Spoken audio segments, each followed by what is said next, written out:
Përshëndetje miq, sot do t'ju tregoj një histori dramatike dashurie, ku një grua në ditën më të bukur të jetës së saj zbulon mashtrimin më të madh. Një histori për dashurinë, tradhtinë dhe forcën e një zemre që nuk pranon të përkulet. Një histori ku nusja nuk qan, por ngrihet për të demaskuar gënjeshtrën para gjithë botës. Kjo është historia e Elirës dhe Arditit, një dashuri që filloi me ëndra, por u kthye në një betejë për të vërtetën. Dasma e ëndrave. Elira qëndron para pasqyrës, me fustanin e bardhë që i rrëshet mbi supe si petale bore. Zemra i re fort, jo nga frika, por nga emocionet e një dite që e kishte ndëruar prej vitesh. Çdo detaj i dasmës ishte planifikuar me dashuri, nga muzika e parë, tek buqeta me trëndafila të bardhë, simboli pastërtisë dhe besnikërisë. Arditi, burri që ajo besonte se ishte shpirt binjak, e kishte bërë të ndjehej si princesh. Ai ishte i sjellshëm, inteligjent, i kujdesshëm, një njeri që çdo vajzë do të donte ta kishte pranë.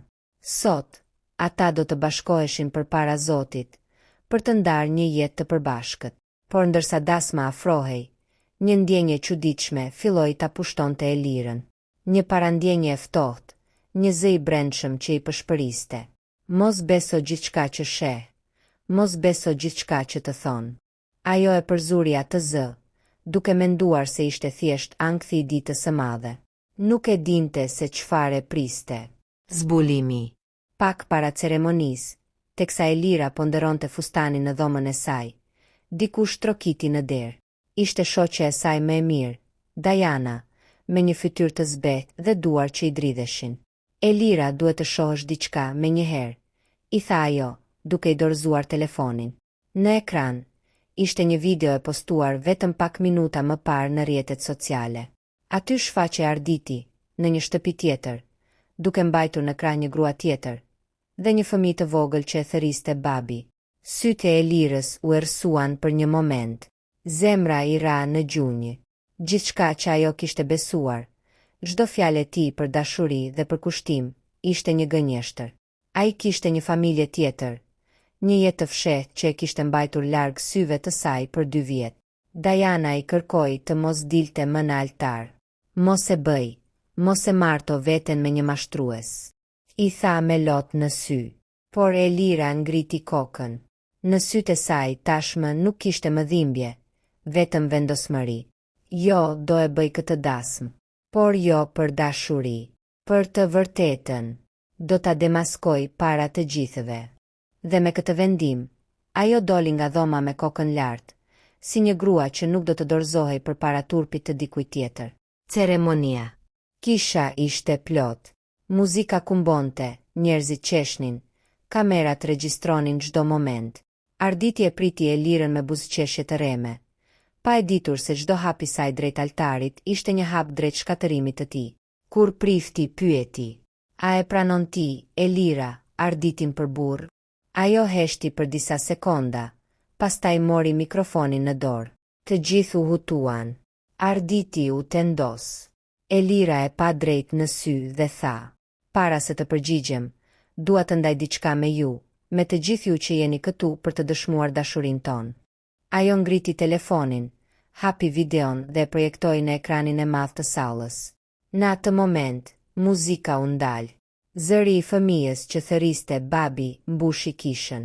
Zhurmë, habi, tronditje. Njerëzit filluan të murmurisnin, disa u ngritën në këmbë, të tjerë shikonin Arditin me përbuzje.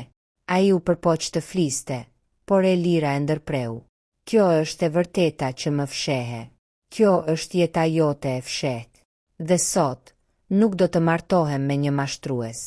Do të martohem me të vërtetën. Ajo hoqi unazën, ja hodhi në tokë dhe doli nga kisha me kokën lartë, ndërsa duartrokitjet e disa grave dhe lotët e nënës së saj e shoqëronin në çdo hap. Dëshiron të vazhdojmë me pjesa 4, 5 dhe 6 ku Elira nis një rrugtim të ri për të rikthyer më e fortë dhe për ta përballur Arditin në mënyrë publike.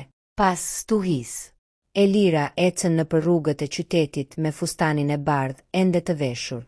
Qielli ishte errësuar dhe një shi lehtë nisi të binte mbi supet e saj, por ajo nuk u ndal. Çdo hap i saj ishte i mbushur me dhimbje dhe forcë. Në xhepin e vogël mbante një unaz që se kishte vënë kurrë në gisht, simboli një premtimi që nuk u mbajt. Në shtëpi, ëma e priti me lot në sy. Bi, çfarë ndodhi? Elira i tregoi gjithçka, me zë të qetë, pa shpërthyer, pa u thyer. Kur mbaroi, ëma i mori duart dhe i tha: "Ti bëre gjën më të drejtë. Më mirë një ditë dhimbje se sa një jetë gënjeshtërash." Elira vendosi të mos fshihej. Ajo nuk donte që njerëzit ta shikonin si viktimë, por si grua që luftoi për dinjitetin e saj. Dhe për të arritur këtë, duhej të përballej me të kaluarën, me arditin dhe me botën që e kishte mashtruar. Përballja.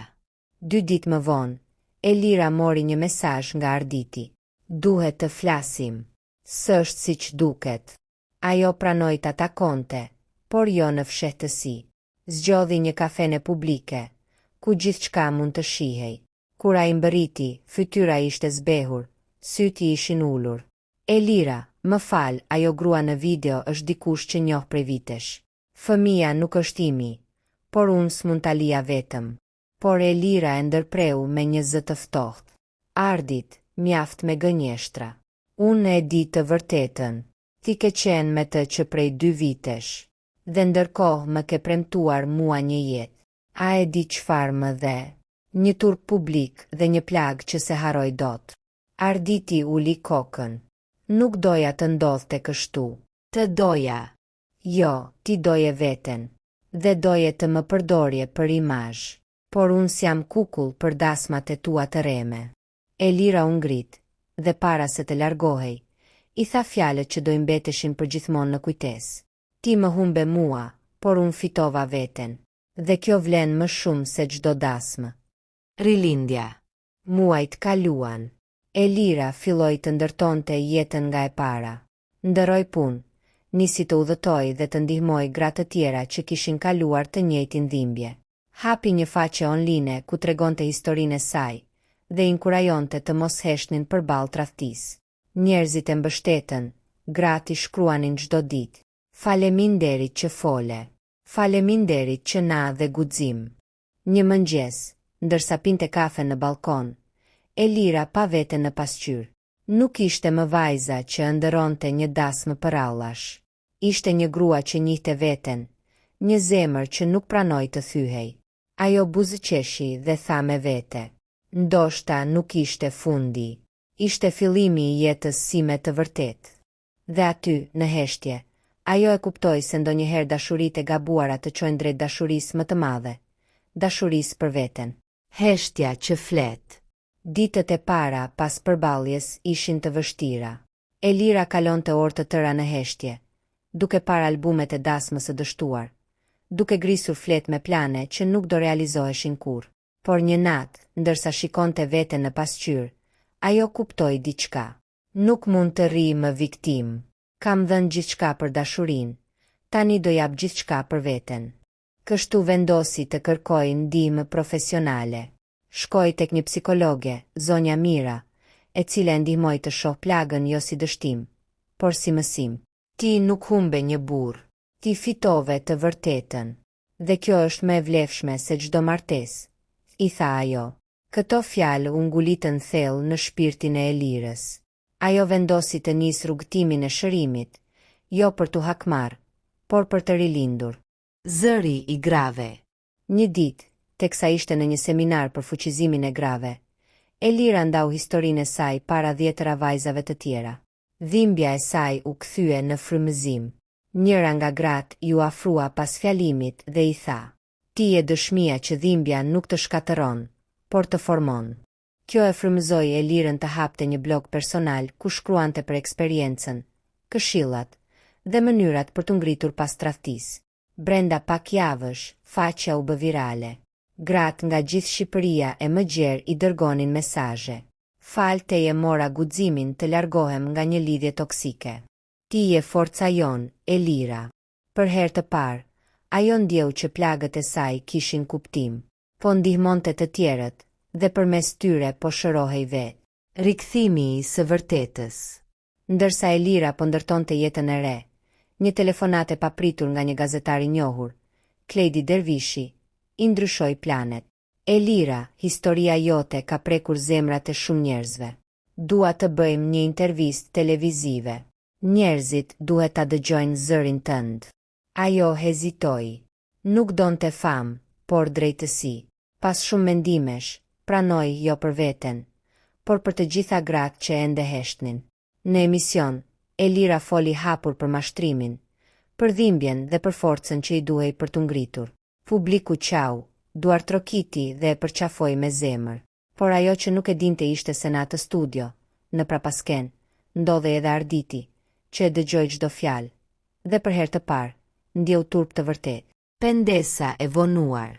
Pas intervistës që u përhap si flak në rrjete, Elira mori qindra mesazhe mbështetjeje, por ndërta, ishte edhe një që i ngriti zemrën pesh, një mesazh nga Arditi. E pash intervistën. E di që nuk meriton asnjë falje nga unë, por më duhet të ta them. Të kam lënduar dhe më vjen keq. Çdo natë më ndjek ajo ditë. Ti je më e fortë se ç'munda unë të jem ndonjëherë. Elira lexoi mesazhin disa herë. Nuk ndjeu më as urrejtje, as dashuri. Vetëm një ndjenje e thellë çlirimi. Ai tashmë nuk kishte pushtet mbi të. Në vend që t'i përgjigjej, ajo thjesht fshiu mesazhin dhe mbylli syt. Disa njerëz janë mësime, jo bashkëdhëtar, tha me vete. Tani ajo ishte gati për kapitullin tjetër, një jetë pa pranga emocionale. Ftesa e re. Një mëngjes, Elira mori një email nga një organizatë ndërkombëtare për barazin gjinore. Ata e kishin ndjekur në rrjete dhe ftonin të mbante fjalim në një konferencë në Itali. Në fillim nuk e besoi. Ajo, vajza që kishte qarë përpara pasqyrës, tani do të udhëtonte për të folur për forcën dhe guximin. E ëma e përlotur i tha: "Shko, bi. Zëri yt ka vlerë. Njerëzit kanë nevojë ta dëgjojnë." Në aeroport, ndërsa priste avionin, Elira ndjeu për herë të parë pas shumë muajsh një ndjenjë të re, shpresën. Jo për dashuri, por për jetë. Dhe ajo ndjenje i mjaftonte për momentin. Takimi që se priste. Në konferencën e Italisë, Elira mbajti një fjalim që preku zemrat e qindra grave e burrave. Pas fjalimit, ndërsa po dilte nga salla, ju afrua një burr me sy të ngrohtë dhe një buzëqeshje të ndrojtur. "Fjalimi yt më preku shumë", i tha ai. "Jam Luka, psikolog dhe aktivist. Kam punuar me shumë gra që kanë kaluar të njëjtën plagë. Ti fole me shpirt." Ata biseduan gjatë, ndan histori, ide dhe ndjenjen e përbashkët për të ndihmuar të tjerët.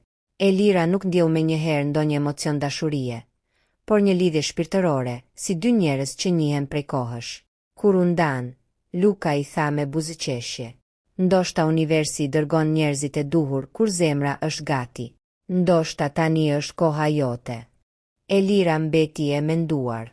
Për herë të parë pas shumë dhimbjesh, zemra i trokiti lehtë.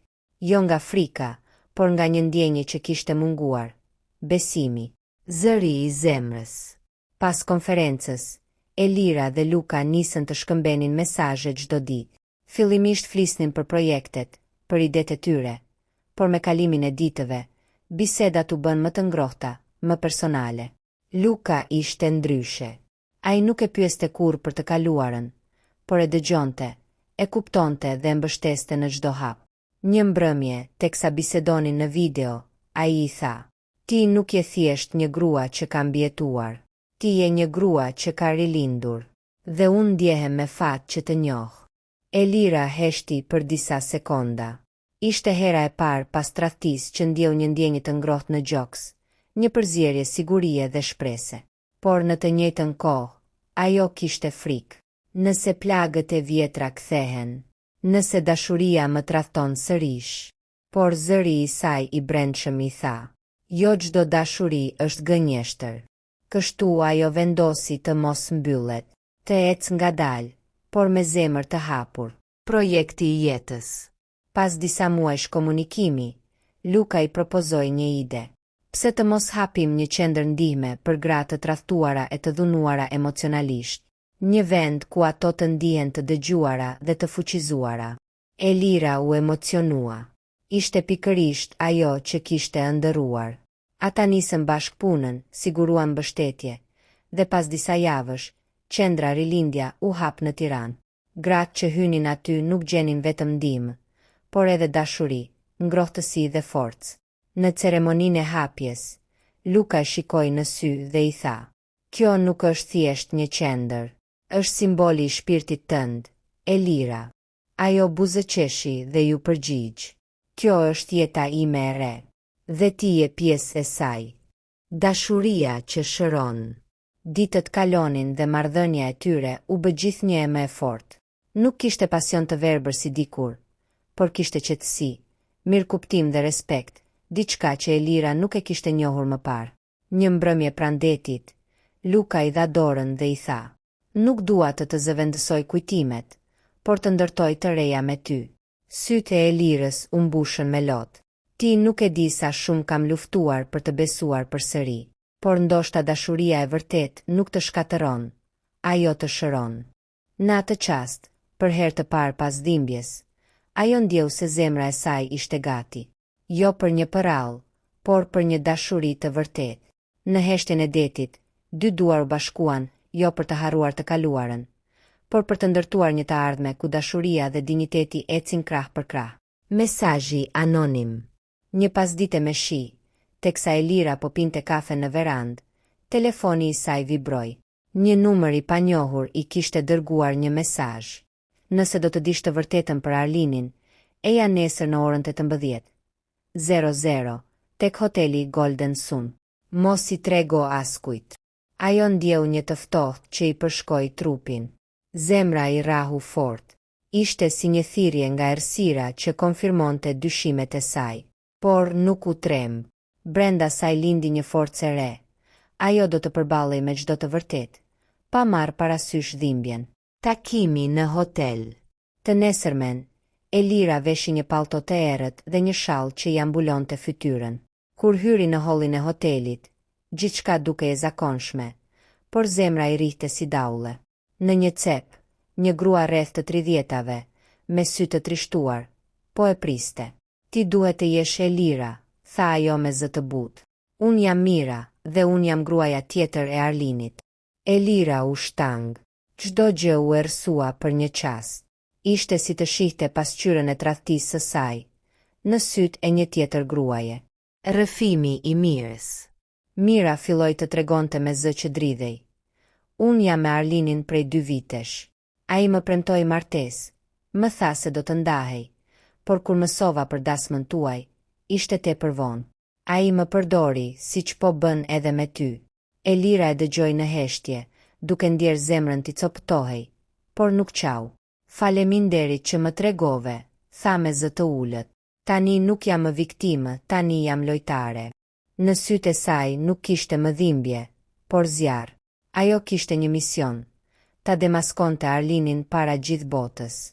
Plani i hakmarrjes. Pas takimit me Mirën, Elira kaloi net pa gjumë, duke planifikuar çdo hap. Ajo e dinte se zemërimi i verbër nuk do t'i sillte drejtësi, ndaj zgjodhi zgjuarsin. Filloi të mbledh prova, mesazhe, fotografi, fatura dhe çdo dokument që tregonte jetën e dyfish të Arlinit. U lidhi me Mirën në fshehtësi, dhe të dyja ndan çdo informacion që kishin. Në sytë e saj nuk kishte më trishtim, por një qetësi e frikshme. Ajo nuk do të largohej nga martesa pas zbuluar fytyrën e vërtet të burrit që e kishte mashtruar para Zotit dhe njerëzve. Teatri i përditshëm. Çdo mëngjes, Elira sillej si gruaja perfekte. I buzëqeshte, i përgatiste mëngjesin, e shoqëronte në darka, e përqafonte para të tjerëve. Arlini mendonte se gjithçka ishte harruar, se nusja e tij e dashur kishte pranuar realitetin, por ai nuk e dinte që ajo e filmonte fshehurazi, që çdo takim dhe çdo fjalë e tij ishte pjesë e një dosjeje që do të shpërthente si bombë. Në heshtje, Elira po përgatiste shfaqjen më të madhe të jetës së tij, atë ku ai do të demaskohej para të gjithëve. Mbështetja e papritur. Një mbrëmje, ndërsa po shikonte me lot në sy videot që kishte mbledhur, Elira u vizitua nga motra e saj, Ana. E ndjeu menjëherë që diçka nuk shkonte dhe e detyroi të tregonte të vërtetën. Kur Elira i zbuloi gjithçka, Ana u prek, por në vend të mëshirës, i dha forcë. Mos e lër të fitoj, mos e lër të dalë i pastër. burrat që luajnë me ndjenjat e grave, meritojnë të përballen me turpin e tyre. Ato dy u përqafuan fort. Për herë të parë pas shumë ditësh, Elira ndjeu se nuk ishte vetëm. Tani ajo kishte një aleate dhe një mision. Hakmarrja e drejtë. Zbulimi i tradhtisë publike. Elira vendosi që momenti i demaskimit do të ishte në përvjetorin e parë të dasmës, ku do të ftonin familjen, miqt dhe bashkëpunëtorët e Arlinit. Ai e shihte këtë si një festë dashurie, por për Elirën ishte një skenë ku do të shfaqej e vërteta. Gjatë ditëve që pasuan, ajo përgatiti çdo detaj. Një video me fotografi, mesazhe dhe dëshmi që tregonin jetën e dy fishtë të tij. Ajo punoi fshehurazi me një mik të anës, i cili ishte montazhier profesionist. Tani, gjithçka ishte gati. Festa do të bëhej në një sallë luksoze, dhe kur dritat do të ndizeshin mbi ekran, askush nuk do të harronte atë natë. Nata e madhe. Salla ishte mbushur me qindra të ftuar. Muzika kumbonte, vera derdheshin dhe Arlini shfaqej si burri i përkryer, duke përqafuar mysafirët dhe duke falënderuar për dashurinë. Elira qëndronte pranë tij me buzëqeshjen më të bukur, por në sytë e saj fshihej stuhia. Në momentin që Arlini mori mikrofonin për të falënderuar bashkëshorten, ajo bëri shenjë teknikëve. Dritat u fikën. Muzika pushoi. Në ekranin gjigant u shfaq titulli. E vërteta për një martesë të tradhtuar. Publiku heshti. Zemra e Arlinit ndaloi për një çast. Dhe më pas, imazhet filluan. Turpi i një mashtruesi. Videoja tregonte bisedat e tij me Mirën, faturat e hoteleve, premtimet e reme për dashuri, dhe fotot e tij në vende ku kishte shkuar ndërsa i thoshte Elirës se ishte në punë. Të ftuarit filluan të murmurisnin, disa u ngritën në këmbë, ndërsa fytyra e Arlinit u zverdh. Ai kërkoi të ndalte videon, por ishte vonë. Çdo fjalë e tij ishte tashmë dëgjuar nga të gjithë. Në fund, Elira doli para mysafirëve dhe tha me zë të qetë: "Unë nuk doja hakmarrje. Doja vetëm të mos jetoj më në gënjeshtra. Kjo është fytyra e burrit që më betohej për dashuri." Duartrokitjet shpërthyen, disa nga mëshira, disa nga admirimi. Arlini uli kokën, i turpëruar. Loja kishte përfunduar. Dhe fituese ishte ajo. Pasojat e demaskimit. Pas asaj nate, gjithçka ndryshoi. Lajmi për videon u përhap me shpejtësi në rrjetet sociale dhe në të gjithë qytetin. Arlini u përball me tallje, humbi respektin e kolegëve dhe disa kontrata pune. Ai u përpoq ta kontaktonte Elirën, të kërkonte falje, të lutej për një mundësi të dytë, por ajo nuk ju përgjigj më. Në sytë e saj, dashuria kishte vdekur. Çdo ndjenjë që kishte pasur ishte zëvendësuar nga një qetësi e ftohtë, një ndjenjë çlirimi. Ajo nuk e urrente më, thjesht nuk e njihte. Ishte sikur burri me të cilin ishte martuar të mos kishte ekzistuar kurrë. Një fillim i ri. Elira u zhvendos në një apartament të vogël buzë detit, për të rifilluar jetën. Ditët e para ishin të vështira, të ndërtosh një jetë nga hiri kërkon guxim. Por ajo e kishte. Filloi të punonte në një organizat që ndihmonte gratë e mashtruara e të dhunuara emocionalisht.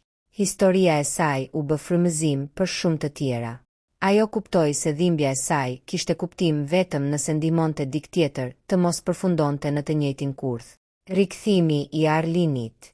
Një mbrëmje, pas disa muajsh, Arlini u shfaq në derën e saj.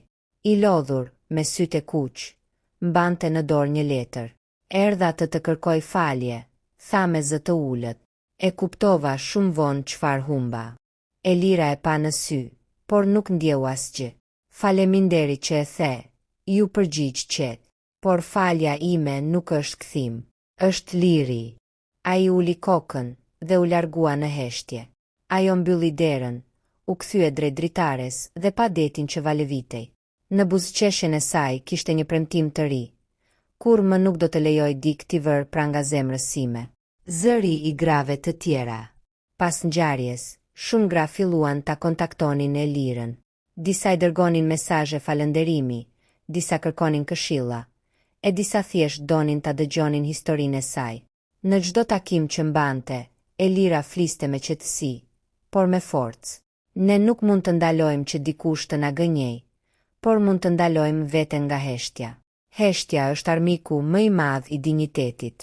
Fjalët e saj u përhapën dhe ajo u ftua të mbante ligjërata, të merrte pjesë në emisione televizive dhe të fliste për fuqizimin e grave. Historia e saj, dikur një plag, tani ishte bërë një flamur i forcës dhe i së vërtetës. Një dashuri e re. Një ditë, teksa po organizonte një seminar, Elira njohu Arbenin, një psikolog që punonte me viktimat e tradhtisë dhe dhunës emocionale. Ai ishte i qetë, i mençur dhe nuk e shikonte me mëshirë, por me respekt.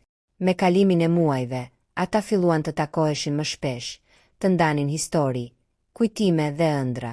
Elira ndjeu se zemra e saj po shërohej ngadalë, jo sepse dikush e mbushi boshllëkun, por sepse ajo kishte mësuar ta donte veten e saj më shumë. Dashuria e re lindi jo nga varësia, por nga liria. Paqja e fituar. Pas një viti, Elira u kthye në shtëpinë ku dikur kishte jetuar me Arlinin. Eci nëpër dhoma dhe ndjeu vetëm një aromë të zbehur kujtimesh. Ajo mbylli derën pas vetes dhe buzëqeshi. Nuk kishte mëdhimbje, vetëm mirënjohje për mësimet, për forcën dhe për veten që nuk u dorëzua. Në ditarin e saj, ajo shkroi: "Martesa ime u tradhtua, por unë jo. Unë mbeta besnike ndaj vetes. Dhe kjo është fitoria më e madhe." Diku mes dhimbjes dhe shpresës, Elira kishte gjetur atë që shumë kërkojnë gjithë jetën: paqen e shpirtit. Rikthimi në altar. Disa vite më vonë, Elira qëndronte përsëri para një altari, por këtë herë nuk kishte frikë, as dyshime. Në krah të saj ishte Arbeni, njeriu që e kishte pranuar me plag, me kujtime, me historinë e saj të plotë. Ceremonia ishte e thjeshtë, me pak njerëz, por plot dashuri të vërtetë. Kur prifti e pyeti nëse pranonte ta donte në të mirën e të keq, ajo buzëqeshi dhe tha: "Po, sepse dashuria nuk është përrall, është zgjedhje çdo ditë." Në sytë e saj nuk kishte më frikë nga e kaluara, por dritë për të ardhmen. Një jetë e re me mision. Elira dhe Arbeni hapën një qendër këshillimi për çiftet dhe për gratë që kishin kaluar tradhti e dhimbje. Ajo punonte çdo ditë me gra që vinin me lot në sy, dhe u tregonte historinë e saj. "Unë isha aty ku je ti tani, por dolën diell përsëri." Çdo rast që ndihmonte ishte si një fletë e re e jetës së saj. Tani, ajo nuk ishte më viktim, por shembull. Një grua që kishte rënë, ishte ngritur dhe kishte ndriçuar rrugën për të tjerat. Përfundimi, fitoria e zemrës.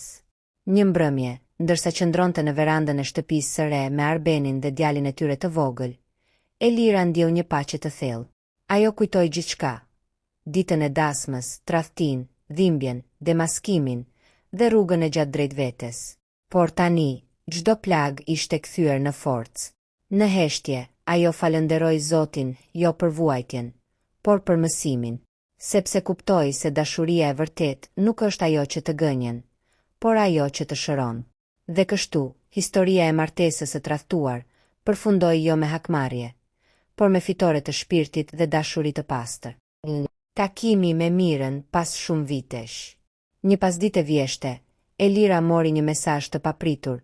Ishte nga Mira, gruaja që dikur kishte ndarë të njëjtin mashtrim me të. Ato vendosën të takoheshin në një kafene të qetë, pas shumë vitesh. Kur u pan, buzëqeshën me ngrohtësi. Nuk kishte mëdhimbje, as faji, vetëm mirëkuptim.